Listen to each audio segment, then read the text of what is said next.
I mean, I had people saying they were going to kill me. They were saying if I come to Chicago, I'm dead. They're going to come and kill me. I had people saying, people said stuff to me like, what, you think we don't got shooters in London?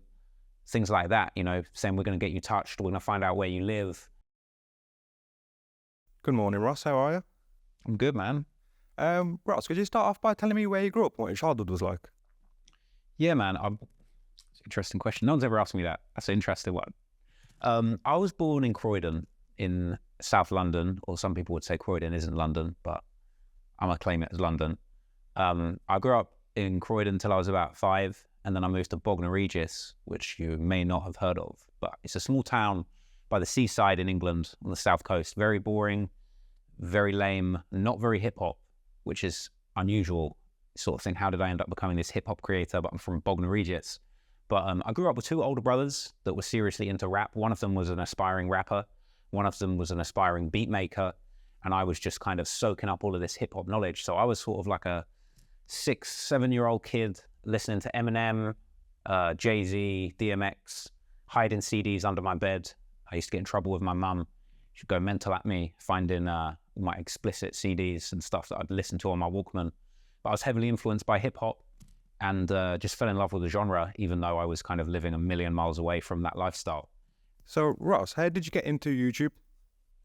That's a good question, actually. So when I went to university, I studied business, which again isn't very YouTube or isn't very video, but like I was always interested in like the business of videos. So obviously I was super into hip hop, and like I say, my older brothers were into hip hop and rap. And at some point they started doing like little music videos for their rap songs, and they were doing videos for other people's songs and stuff like that. And I just kind of was into it. I kind of wanted to copy everything they did. So I started doing like little music videos just on a little DSLR for like rappers in my area. When I was 18, I moved from Bognor back to London for university. And I basically just got into like shooting rap videos and shooting music videos and just trying to like get involved in the genre that I loved. And at a certain point, I just fell in love with watching YouTube. It's an influence that I think maybe people are surprised to hear. But the YouTube channel H3 Productions was just like a big channel that I loved, sort of seeing Ethan Klein do these like funny reaction videos to like videos he saw on the internet. It was like a whole new format, just watching a guy kind of react to other stuff and give his take on it. There was another TV show I watched a lot called Charlie Brooker's Screen Wipe, where he kind of like would react to like famous TV shows and give his opinion and sort of make fun of the show and roast it. And so I started making videos where I was kind of like roasting the big TV commercials that were on in the UK, and even some rap music videos. Like I remember Skepta dropped a new song and I did a little reaction video sort of roasting it and making fun of it. That never really went anywhere, but I just loved YouTubing. I loved making videos, and I just kept at it. Even though no one was watching, I was getting no views, no love, no shine. I just loved reacting to stuff and making videos, so I just kept at it until I kind of found my way. And I guess, at what point did you realize that YouTube was for you?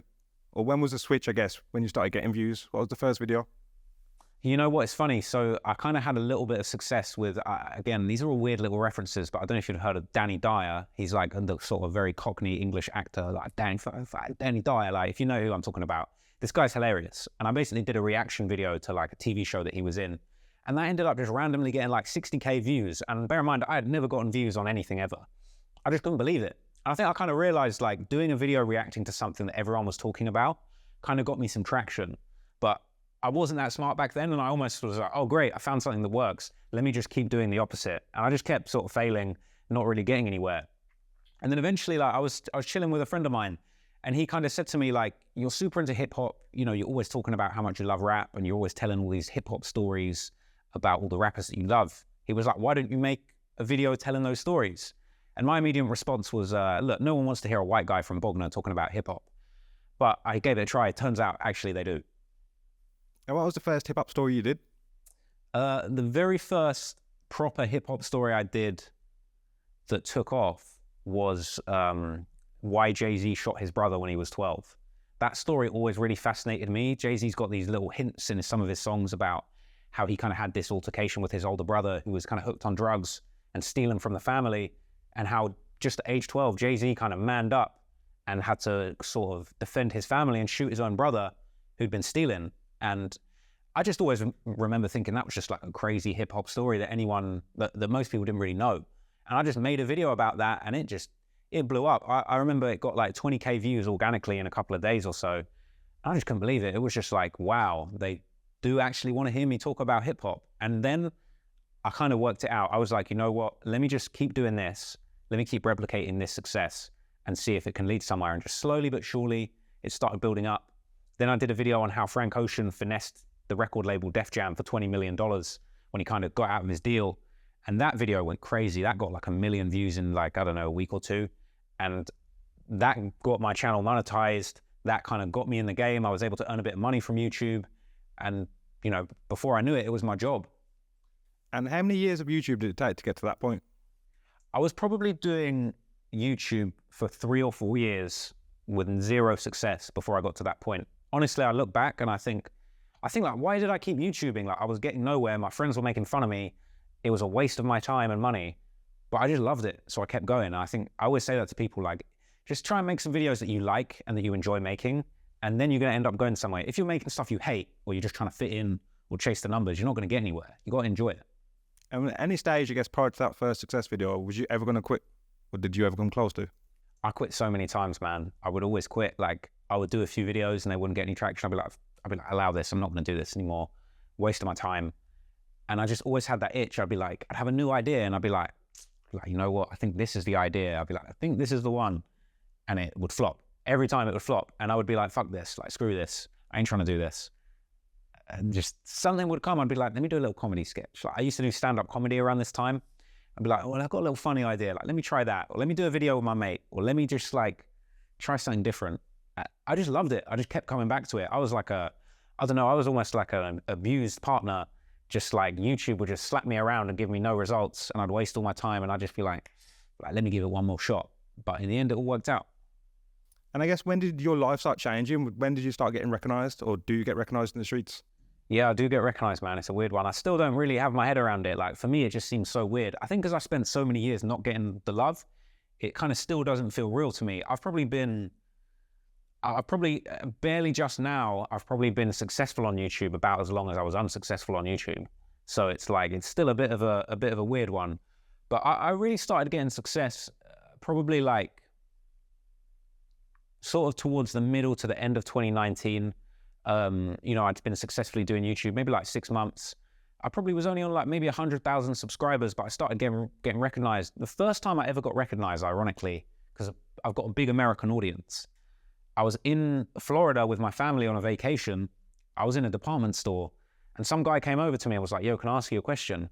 And he thought I worked at the store. I thought he was going to ask me like, where can I find the sneakers? So I was like, nah, man. He was like, can I ask you a question? I was like, nah. And he was like, oh, okay. And I was like, I don't work here. Like, you think I work here? And he was like, no, are you a YouTuber? And I was just like, I couldn't even believe what I was hearing. I was like, yeah. I was almost like, yo, this guy following me? Like, how does he know I'm a YouTuber? And then I clocked. I was like, I'm famous. And I was with my whole family. I was with my grandma, my mum. Like, it blew their minds too, because bear in mind, we're overseas and I'm getting recognized. And I felt like that was the moment my life changed. And I guess, when did you get approached by No Jumper? Man, I got to give credit to my boy Lil House Phone. He was the first person in the No Jumper sphere to kind of shout me out. So I used to watch the No Jumper show. I remember there was an episode. Someone can go and find it. I can't remember which episodes, but back in the day when the No Jumper show was like Adam22, Lil House Phone, and Cam Girl, I remember House Phone being like, yo, I've been watching this guy, Trap Law Ross. Adam, I need to put you on. And Adam was like, I don't know who that is. And then like a few episodes later, Adam was like, yo, I checked out the boy Trap Law Ross. He was kind of hard. And from there, you know, those guys just kept showing me love. You know, I linked up with Adam in LA. I met with, obviously, now former No Jumper employees. You know, it's very heartbreaking. But, you know, linked up with AD, people like Flacco, and just people like Yuri, who became a good friend of mine. You know, I just linked up with those guys and they just showed me hella love, man. I'm super grateful. It was always surreal to me because I'd always watched Adam. I'd always watched No Jumper. And just to be there, sat in front of him saying my name, pause, was just a weird feeling. And I guess while we're on Adam, the reason he's going viral at the moment is because of the situation with his partner. What's your take on that? Bro, Adam and Lena, man, they got that bag. I'll tell you what, this is the funny thing. I feel like a lot of people are really outraged and like, oh, you know, I can't believe he's doing that. You know, obviously for context, you know, he's allowed his wife to have intimate relations with another gentleman of the, let's say, the BBC persuasion, pause, not the British Broadcasting Company, if you know what I'm saying. But you know what I'm saying? They've got a relationship where they're doing adult content. They've had, I'm trying to be very PC here, they've had relations with lots of other different people, women, threesomes, all kind of stuff. And they're living that lifestyle. And ultimately, I think that it's genius. They've essentially created a scenario where they have become the leading and most talked about adult performers of this era. Like, listen, I'm not trying to say I'm the biggest like porno consumer in the world, but you know, Adam and Lena, they've become almost like the Jenna Jameson or the Pamela Anderson of this generation. Like, everyone's talking about Adam and Lena, and it's genius. They're porn performers, and they are at the top of their field. So I got nothing but respect for it, to be honest. I think I really admire what they've done. Not sure if that's a lifestyle for me, but at the same time, they're in that game and they're killing it. So I really respect it. And honestly, I think it's genius. And at one stage, I think you was working under his umbrella. I saw you do a few interviews. Is that still the case, or do you no longer work for No Jumper? We did a little experiment. We were trying to do a little sort of No Jumper UK thing where I was interviewing a few rappers. It wasn't Adam's fault. Basically, like, we were doing interviews and it just felt like it wasn't the best use of my time when I had my channel going on. And I'll tell you a story. I'll air out a little bit of dirty laundry right now. So the last attempt at an interview that I was going to do for No Jumper UK was with you know, the national treasure of British music, Dappy of N-Dubz fame. And we had scheduled to do an interview with Dappy from N-Dubz, you know, the legend he is. And I drove all the way from, you know, my ends down in Bognor, where I was staying at the time, up to London to come and do the interview. And we were there for the interview. My boy Casper is right there. He was there with me waiting to do the interview. We were literally there at the time we were supposed to do the interview. It was now 10 minutes after the interview was supposed to commence. And Dappy's representation messaged us and said, Dappy won't be attending the interview today because he had a bad haircut. And I'm not going to front, Dappy's hairline does leave a lot to be desired. No offense. And look, listen, I can't front. I said this to you earlier. I had a bad haircut yesterday too. I'm not feeling this trim, but where am I right now? I'm in a hot seat. So, you know what I'm saying? Dappy could never. And was that the end of the No Jumper, I guess, collab? Was that the final straw? That was, and we've all got Dappy to blame for that.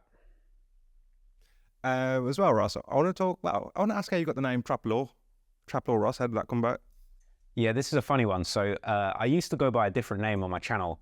I'm not going to say the name because it's a bit of an Easter egg. And there's a few people that remember the old name of my channel, but I'm not going to drop it. But there's like one or two people on the internet that have literally been trying to hunt down my old videos. And it's not an old channel because this channel I'm on now was the same channel that I did all those old videos on. They've all been privated. They're still there. Some of them are hidden away. You could probably find them if you're smart. But I know there's one or two guys that I see in forums desperately trying to find all the old Trap Law content, but it's not there. But the name was it was more like a business name. There was a little period when I was doing kind of like businessy, entrepreneurial videos. They were sort of like entrepreneurial comedy. Like, I was trying to do like a fake Gary Vee thing. It was the dumbest idea ever. But I wanted to switch it up. And once the hip hop videos started going well for me, I needed a new name. It's hard to explain because it almost just came to me. But I just remember seeing other channels like Real Life Law. You know, I've always thought, you know, trap, like Gucci Mane, you know, trapping out the bando. Trapping has always been a big part of hip hop culture. And I just had this idea of doing like folklore from the trap and just being like Trap Law Ross, which is my actual name. And I just thought it kind of rolled off the tongue, like Trap Law Ross. It's kind of cool. It's like 3 syllables, sort of rapid fire. And it summed up everything that I was about at the time. And it really stuck. And I like the name. As well, Ross, I want to talk about your most viewed video to date, the King Von serial killer documentary. How did you get the inspiration for that? And what kind of backlash and feedback, if any, you've had from that? It's a long story. I've got a long and twisted relationship with King Von. So I've got to give a shout out to my guy Trap Geek, who is another YouTuber in this space that kind of does these hip-hop, true crime, gangster videos. He really kills it at that kind of content. And he did a video about King Von that really inspired me. He called it the soft-spoken assassin. And ironically, like, that video came out and Von started calling himself the soft-spoken assassin on Instagram. So clearly he was kind of into what was going on. But I decided, you know what, let me do a couple videos on Von. I found the guy fascinating. So I did a few videos on him, actually did 3 videos on him. And King Von didn't like those videos. This was when he was live. This was mid-2020. He was not pleased. So he struck my videos down with fake copyright strikes. His this guy described himself as Von's manager, but I don't believe he was Von's manager. I think he was a bit hanger-on. I won't say his name because he's lame. But essentially, this guy, he sort of hit me up, threatening me, saying that he was going to take down my channel. They did 3 false copyright claims, saying that the song Crazy Story was in the video, which is not. I never put songs in the videos. But they were going to take my channel. You get 3 strikes and you're out. It's like baseball on YouTube. So they were going to take my channel down. I was about to be Von's latest pack, my channel. But in the end, I negotiated with them and we agreed that I would remove all of the content relating to the murder of KI from my videos. As we now know, Von was seemingly, allegedly, responsible for that murder of KI. So they pressured me to kind of suppress this information about a murder that Von was seemingly involved in. So that was my first experience interacting with King Von. Wasn't the most pleasant. And I kind of vowed after that not to do any more content on King Von. Come to find out, in November, I get the very surprising news that Von was unfortunately shot dead in Atlanta. After that, I kind of felt like, well, maybe I will cover Von again. Maybe the guy's passed away now, and more information was coming out about him from all different sources. Why not talk about him? He was one of the biggest trending topics in hip hop, and I couldn't talk about him because the guy pressured me, and he's a killer. I'm not really trying to be on his wrong side. So I did a few more videos, sort of on my second channel, just about Von and his history. But in my head, I'd always had this idea of like, he's always got these lyrics where he says he's got 7 bodies. That's no secret. There's tons of Von lyrics where he says, I got several bodies. Talk about bodies, I got several. Talk about bodies, I got a few. 4 plus 3, 3 plus 2. The guy has said a million times he's got 7 bodies. So I always had this idea, what if I did a video where I just say once and for all, who are these 7 bodies and did he really do them? Is there any proof? What really connects him to these bodies? So I started looking into that, and I very quickly begun to realize it seemed very obvious that he had killed 7 people. It seemed like he wasn't capping. And everybody said, Von's the realist. Von don't cap. Von don't cap rap, he's real. And he said he had 7 bodies. Apparently that was real. And the more I looked into it, the more it became clear to me he does kill people. He likes killing people. He gets pleasure from killing people. And at a certain point, I looked up the FBI definition of a serial killer, and it said you got to kill 3 or more people in different locations with time between them of more than a month, and to get personal gratification from the killings. The more I looked into it, the more I realized that Von fit the description of a serial killer. And while I was working on that project, I essentially just realized at a certain point, like, this is a serial killer documentary. I'm covering a serial killer. And, I decided towards the end of the story, I was like, I'm going to call the video King Von Rap's First Serial Killer, because that's what I think he was. And that's no disrespect. I think his music's great. I think he's an incredible artist. He had an amazing way with words, but he seemingly killed a bunch of people and took great pleasure in it. And by the FBI's definition, that made him a serial killer. And yeah, touching on the feedback that you had from that, what was the most negative thing that was said to you? I mean, I had people saying they were going to kill me. They were saying if I come to Chicago, I'm dead. They're going to come and kill me. I had people saying, people said stuff to me like, what, you think we don't got shooters in London? Things like that, saying we're going to get you touched, we're going to find out where you live. All kinds of weird stuff. And on the one hand, that was kind of scary. But on the other hand, Von's not even here anymore. Von's got a million songs saying that he killed 7 people. So really, it just felt like people were just trying to suppress the truth, or just trying to get me down because they didn't like what I was putting out there. But it was the exact same sentiment that Von was putting out there himself. But it was a difficult time, and I'd be lying if I said it didn't affect my mental health. Getting people threatening to kill me, feeling unsafe, even in my own country. It was a tough experience to go through. And despite the success of the video, I had people, including Von's own cousin, kind of try and take down the video. And for a period, they were successful. The video has been taken down 2 or 3 times at this point. And I've got to say thank you to YouTube. Despite it being a little bit difficult and it taking some time, YouTube usually see sense. And, the discussions I've had with YouTube support have usually ended in the video being reinstated and, being allowed to exist on YouTube as a full-fledged video. I didn't know the video was taken down. Was it taken down yet? Yeah, there were a few different things that went down. The video was demonetized numerous times. There was people on Reddit basically sharing screenshots of themselves flagging the video for inappropriate content, which there was no inappropriate content in the video. We made sure to remove and censor any violence, swearing, even graphic depictions of violence.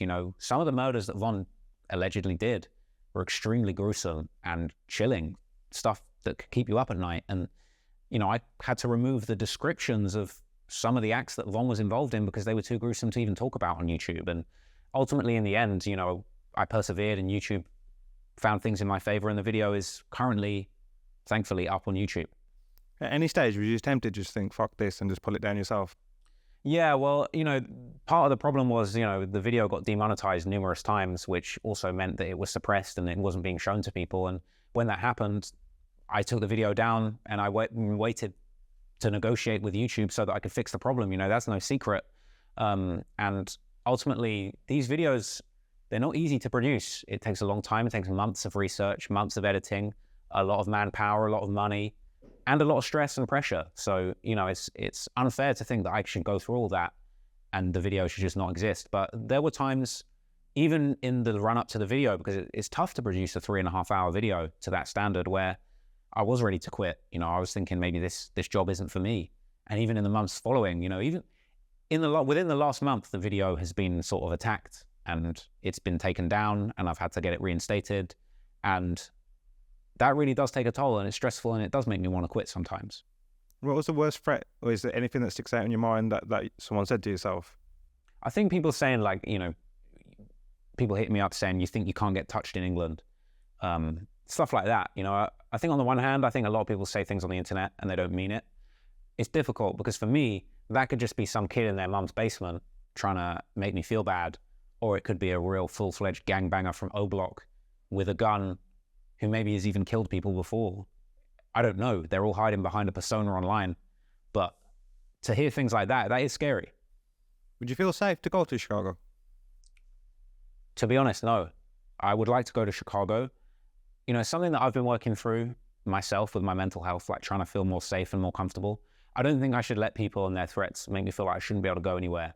Plenty of people go to Chicago, plenty of people go to O Block. And I don't think what I do warrants death. I don't think anybody should think that they need to kill somebody because they said something they don't like online. But at the same time, I am talking about a world where murder is common. I'm talking about a world where life is valued less than maybe the average person might value a life. So I do take it somewhat seriously. And why do you think King Von's peers had such a negative response to the video, like Dirk, Prince Dre? Why do you think, that they thought so little of it? You know what I really found difficult? That's something I still struggle to get my head around, because you had Von on songs talking about, I've got 7 bodies. Talk about bodies, I've got a few. 4 + 3, we all know how to do math. That's 7 bodies. What was in my video was no different to the things Von was saying. And people act like I'm trying to spin a narrative, I'm trying to paint Von in a bad light. If you really take a step back, my video is just me reading a collection of things that Von said. I'm not making anything up. I'm reading Von's tweets. I'm reading Von's lyrics. I'm playing you excerpts of interviews or IG lives that Von himself spoke. I've not twisted anything. I've not painted a narrative that doesn't exist. I've just put the truth out there. And I think maybe really what it's about is sometimes the truth hurts. And realistically, Von probably wasn't a good guy. He probably had good moments and he probably did good things for some of the people in his life. But as far as I can tell, he was also a killer who didn't value life and did terrible things to people. And touching back on your mental health, do you reckon this video has affected it massively? Yeah, I've gone through a real tough time with my mental health, I'd say over the last few months. I think this video has been part of that, but there's a lot of factors. And being a YouTuber, it's not all it's cracked up to be. It's got its highs and it's really got its lows. And it has been a tough journey, and it's been difficult because I think a lot of people look at me and they think, oh, you're making these videos, you're having this great time, you're getting millions of views, you're making good money, you're making a living. But it ain't all easy, it ain't all sunshine. It's tough. I'm dealing with death threats. I'm dealing with self-doubt. I'm dealing with difficult people I can't trust, fear, regret. Sometimes I feel like, should I have even made that video? And it's tough. Do you reckon you'll make a video of that nature about anyone else? Obviously, it will never be the same because of circumstances, but do you reckon you'd make, I don't know, if there was someone else who's killed X amount of people, do you reckon you still make that kind of content? Yeah, I'm not going to let a few people threatening me and a few kind of negative reactions stop me from doing what I think I was put here to do. And that really is to chase the truth and kind of spread the truth and spread the word about the history of hip hop. People act like King Von was just some guy minding his own business and I come around causing him a whole bunch of hassle. But King Von was a famous rapper who had songs on the Billboard charts about people that he allegedly murdered. and he was getting paid off of it. He was making millions. Ron was a millionaire. I'm not a millionaire, you know, maybe one day, and I'm still working hard and I'm still grinding, but I'm not going to let people and their negative opinions about the truth stop me doing what I'm doing. And at the peak of it, Ross, how many death threats would you say you was getting a week? It's difficult, man, because I would say it was almost like a real flurry of death threats when the video first dropped. You know, it was just sort of like going through the timeline. And there was a lot of messages of support, people loving the video. And don't get me wrong, a lot of fans show me love, and I always try and show love back. I love sending, you know, fans and supporters voice notes on Instagram, you know, sending people some positivity back, replying to my Patreon supporters, letting them know how much I appreciate them and chopping it up with them. So the death threats and the negativity is really a small part. But unfortunately, that stuff affects you so much more than the positivity, or even just the people that hit me up and have a story suggestion, or, you know, want to share a piece of hip hop news that they think I might find interesting. But honestly, there is something negative in my inbox every week. I probably shouldn't look at it, but also I don't want to neglect the people that are sending me positive stuff and doing good stuff on my side. You know what I mean? It's got to take the good with the bad, and ultimately I am blessed to be in a position where I can talk about the music and the topics that I'm passionate about and make a living doing that. Have any big names shown you love within the industry as well from that documentary? Yeah, there's been quite a few big names that have shown me love. You know, it was crazy to see so many people react to it. Obviously, not all of it was positive, but at the same time, there was a lot of love. There was a lot of negativity. You know, some people hit me up privately, and maybe I don't want to put them on blast, but I think a lot of rappers, I think the same thing happens with 1090 Jake, where he's kind of exposing people for being snitches. I think a lot of rappers hit him up and are like, I kind of respect what you're doing, but also I think publicly, you know, a lot of hip hop media is seen as kind of snitching or the police. And so people don't want to be seen as supporting it. But a lot of rappers that I respect and I've always listened to hit me up rocking with the video. But a lot of people kind of put dirt on my name and didn't like the video. You know, even Lil Durk kind of got asked a couple of times about what he thought about the video, and he said it was all cap, but it wasn't. And what would you say is the highest high of your YouTube career so far and the lowest low you've had, Ross? Wow. It's funny because I would say both of them are actually the King Von video. I think the highest high was really the day after I dropped that video. And it wasn't just all about the numbers, but I really felt like I had really achieved the best video I could possibly make. You know, it's 3.5 hours. I don't think there's a boring moment in it. I don't think there's a lie in it. I think it's all facts. It's all interesting. I've tied the narrative all together in a way that essentially makes everything about this guy's life that's very complicated, really easy to understand. And I don't just shit on Von through the whole video. You know, people want to hate on me, but they've not watched the whole video. I do paint a sympathetic angle. I talk about his difficult childhood, his difficult upbringing, how his father was murdered when he was a young boy by somebody who shot him with a sniper rifle. You don't hear stuff like that every day. These things probably had a massive impact on Von, you know, growing up in some of the poorest areas of Chicago and being forced into these kill or be killed situations. I've no doubt all of these things had a massive negative effect on him. But at the same time, when he became a rich millionaire and he didn't have to kill for survival anymore, he seemingly continued to either celebrate murder, fund murder, or perhaps even be directly involved in murder. And ultimately, you know, I wanted to get that across in the story. And, you know, I felt like that I really achieved the kind of pinnacle of my documentary producing and narrative writing abilities. And the day after that video dropped, it just felt so good. You know, I remember I was just kind of, you know, bumping some King Von, blasting some Took Her to the O, and just jamming out, just thinking like, man, I really made like the documentary of my career. And I would probably say the lowest point was probably the next day when they blasted that thing, and I was getting threatened by Von's cousin, and I was getting, you know, the video was getting kind of claimed and demonetized, and just all of the effort that I put into that video. You know, I hadn't seen a penny off of that video at that point, and they were trying to take it down, and I was getting attacked and I was getting death threats. It was really tricky because I went from my biggest high to my biggest low, and that really affected my mental health. And when the video got restored and it really then took off, I didn't feel like I could enjoy it. And it was tough because it felt like I was kind of robbed of the success that video went on to have. Even now, I feel like I wake up every day and I'm not glad of where it's at. Every day I'm worried, like, is it still up? And every day I check my YouTube dashboard and check whether or not my videos are demonetized. You know, I had a video kind of demonetized the other week, and had to negotiate with YouTube for a week to get it put back, and they did. But I know there's a bunch of people running around trying to flag all of my videos and to get my videos all demonetized or taken down, or to take the channel down, whether it's fake copyright strikes, reporting things in the video that aren't there. How often does that happen? At least monthly. That must be demoralizing to some extent. Yeah, man, it's tough because it's like I've been struggling to get the next video made, and I'm losing old videos. You know, in the last 2 months, you know, I lost the Von video, I lost my K-Flock video. Thankfully, YouTube are very reasonable once you actually can get what's going on across to them. Obviously, it's a big company. Sometimes it can be tough to get the message across. But I think once you can get actually in communication with someone at YouTube, they tend to be quite reasonable, and the rules are very clear. You know, I say this to other creators, like the community and the advertiser guidelines are very clear. Read them very carefully, understand them, and just make sure that stuff isn't in your video. And then when something goes wrong, as long as you're patient and you're polite, you know, don't kick off at YouTube. Don't diss YouTube publicly. Like, they are quite reasonable if you just take time and talk to them and try and get them to understand. But that does create a lot of stress, and I'd be lying if I said I hadn't thought of quitting and doing something else in the last kind of 3 or 4 months. You know, it's tough. If you wasn't a YouTuber, what would you be? That's tough, man. In some ways, I don't even want to think about it, but I think I love business. Like, I love entrepreneurship. I'd love to create products that maybe appeal to kind of the same audience that my videos appeal to, the kind of hip hop audience, people that love culture, that love music, that love kind of like, that have their ear to the streets and want to know what the kids are talking about right now. Like, I would love to make products for those kinds of people, my kind of people. But I don't know how that looks. Hopefully I won't have to do that anytime soon. And what's next? What would be the next video to expect, or what you're working on at the moment? I've spent the last few months working on a video about YoungBoy.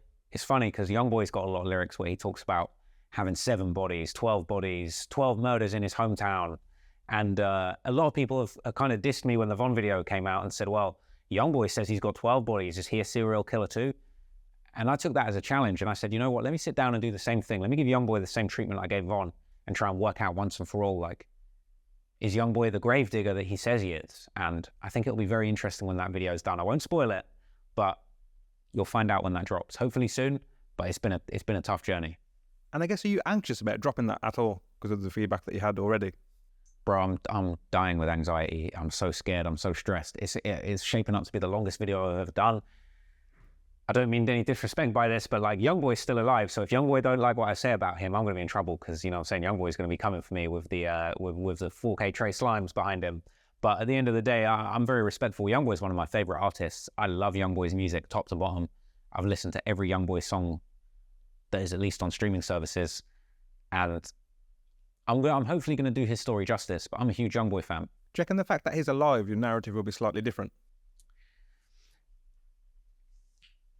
I think the narrative will be slightly different, not just because he's alive and I'm scared of him. I'm a little bit scared of YoungBoy. I'm not going to cap. But I would say it's different purely because YoungBoy's story is still being written. You know, unfortunately, Von passed away before his time, before he could see his career through to where it could have been, but also before he could have seen justice for some of the bad stuff he did. And now we're seeing this big indictment drop where Von is basically being named as the ringleader in the murder of FBG Duck, which I've discussed extensively on the channel. YoungBoy's still got an outstanding case. It's a much less serious case, but it's a gun case that has been plaguing him since 2020. So YoungBoy's story is still being written. I have high hopes for YoungBoy, and I think his Stop the Violence campaign is really positive. And that's something I'm going to touch on in the video. You know, there's been a lot of negativity, but I think YoungBoy's in a much more positive place in his career and his life at the moment. And I want to shine a light on that I think maybe a lot of people haven't. So I'm hoping that I can show both sides of YoungBoy as an artist. And I think he's probably the most exciting artist alive right now, full stop. So hopefully he likes the vid.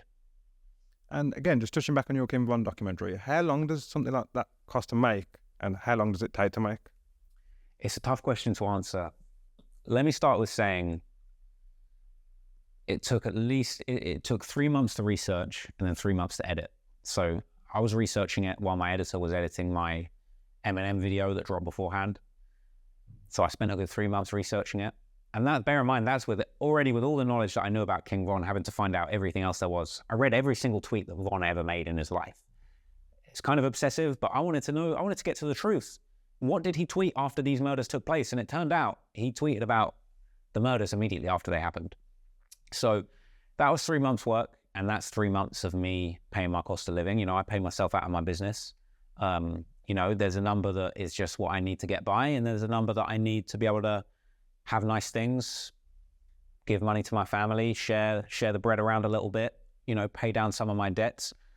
You know, I had a very big student loan. Fortunately, I've been able to pay down that a lot and, you know, just kind of move forward in my life. So that's sustaining me for 3 months. Then there's an editor working for 3 months. And then also I've got a full-time researcher that works with me now. And, you know, I'm trying to get another person to join the team. That's them working full-time for 3 months. So it's always been hard for me to kind of put a number on it. And I'll be honest, I'm not the most mathematical person. I'm not always, I like business, but I'm not an accountant. I don't love looking at the numbers. So I couldn't tell you the exact number that it cost, but it definitely wasn't cheap. And we're talking tens of thousands going into the video. And I'll tell you what, you know, when the video comes out and then the next day it's demonetized and I'm essentially finding out you're not allowed to make any money from this video that you've spent 3 months of your time, 3 months of an editor's time, 3 months of a researcher's time, and tens of thousands of pounds creating. The idea that we're just going to demonetize that video and you're not going to make any money off of that, that breaks the whole business model. So at that point, the business stopped making sense. So I had to fight. I had to make sure that that video was taken down, that I spoke with YouTube, that I fixed the problem, that I made sure it was crystal clear. There is nothing in this video that is there's a violation of the YouTube's advertiser or community guidelines. I do have the uncut version of the video over on Patreon, but again, the Patreon, that's kind of not as big as the YouTube kind of numbers. You know, YouTube, you can reach millions of people.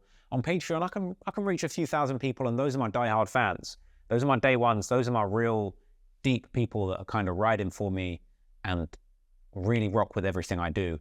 But that's a few thousand people who I'm really grateful for. But on YouTube, you can reach millions of people, and that is really where I recoup the money that goes into these vids. And Ross, what advice would you give to anyone making a channel in 2023?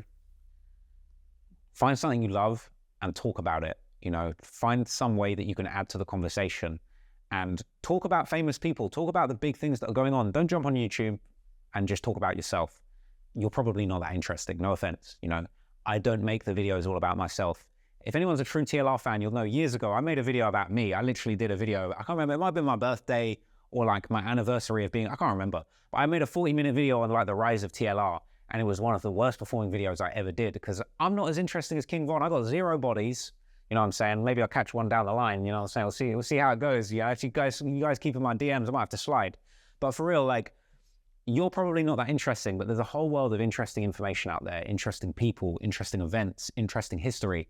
Find something that a lot of other people are going to be into and chat about it. Give your take. Find out something. Tell me something I don't know. Like, pick your favorite sports team and tell me something I don't know about it. You know, that's always been my thing. Your favorite rapper, I bet there's something I know about them that you don't, and I'm going to tell it to you. And about your titles and your thumbnails, there's much thought going into that as well? Yeah, I do all of that myself. I make all the thumbnails myself. I title all the videos myself. I put a lot of thought into it. It's difficult. You're really trying to communicate everything that there is in like a 3-hour video in as few words as possible, and that's tough. You know, King Von, rap's first serial killer. That's a pretty sweet title if I say so myself, because it communicates everything that you're going to learn in this video in a very short space. And sometimes it's tough. Sometimes you've got a complicated video and it's like, you know, this is the deadly streets of this place and the rise and fall of it. But it's like, you just got to try and keep things simple. And sometimes simple ideas are the best ideas. And before we finish, if you had one wish, Ross, what would it be? To end racism.